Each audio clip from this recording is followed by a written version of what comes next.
ways in which gender manifests itself. So not just grammatical, but also in terms of names. Do you keep your native name? Do you keep your trans name? Do you keep both? Do you keep multiple names? Why? Why not? Do you want to change your name completely to one identity, or do you want to retain your birth name for specific reasons? We'll delve into that. And the idea really is, small digression. In the West, the idea of transition, the idea of transgender, being a transgender is intricately linked to the idea of transition. You reject you call it a dead name. Right? Your previous name, and you take on a completely new body, name, identity, everything. Here, it's not that. It's the idea. Uh, the reasons are economical, social, personal, emotional, all sorts of things. But people don't really feel the need to reject their birth name, birth identity, birth gender to be accepted or to identify as a queer. As we discussed, it's not or a trans person. No, it's not a replacement. It isn't. I will not even say accommodation, even though accommodation would probably be one of the words. But it is just about inhabiting various identities at once. Like we depending all on do, right?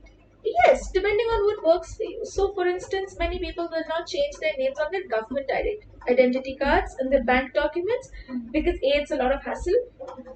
B, identifying as something does not involve actually physically transitioning.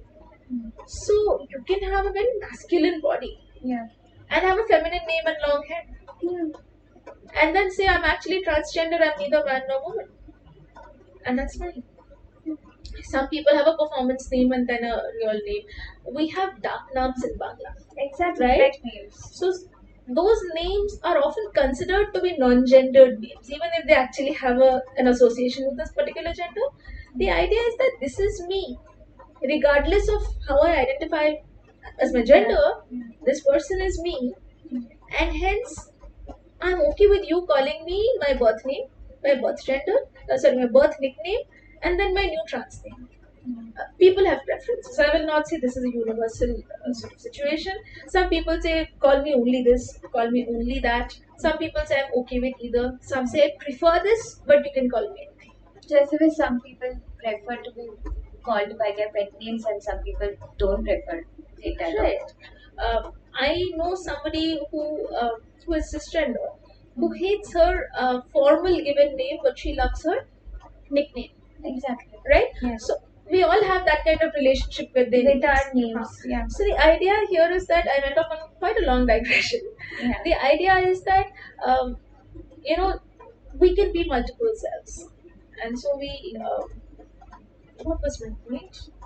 You were talking about what to expect from the book. What and part of it is the gender. A part of it is this discussion, which I'm personally very fond of because it was very revelatory in terms of what I understood about the individuals that I was interacting with, not the community. Then we talk about some of the words, as I said, that I used in Ulti. What basically constitutes the lexicon of their Ulti. Then we talk about the grammatical structure of the language, the nature of code mixing. So even that is unusual. With most code mixing examples, we have, let's say, Spanish. We have a language Spanish and a language English. Both have their separate grammatical systems, lexicons, etc. Then they mix, and then there's a code mixing variety. Here we have one lexicon and then one language with a grammatical system, and then that is mixing. So we talk about how that works. Then we talk about the gender marker, which we call K today, and everything about it in one chapter.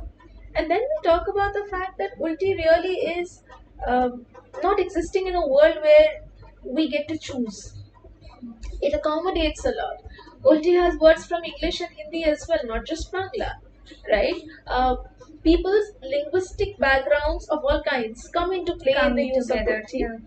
And that's probably, yes, the best way to read Ulti. As neither this or that, but an amalgamation of everything. Okay. Yeah, I think that was it. Alright. So, one more time, please name the book that is about to come out, and I don't know, when is it? When should we expect it? The book will come out sometime this month. Alright. Still don't have a date, but it's April 2024. The book is called Embedding Gender Subversion and Gender Identity, Ulti, The Secret Language of the Hijra Community, published by Gulika Books. And I hope you enjoy it. Let's please, if you can make the time for it, please take a look at that book and hopefully you'll have a lot more to know about this fascinating language. Thank you so Thank much. you. Bye. Bye.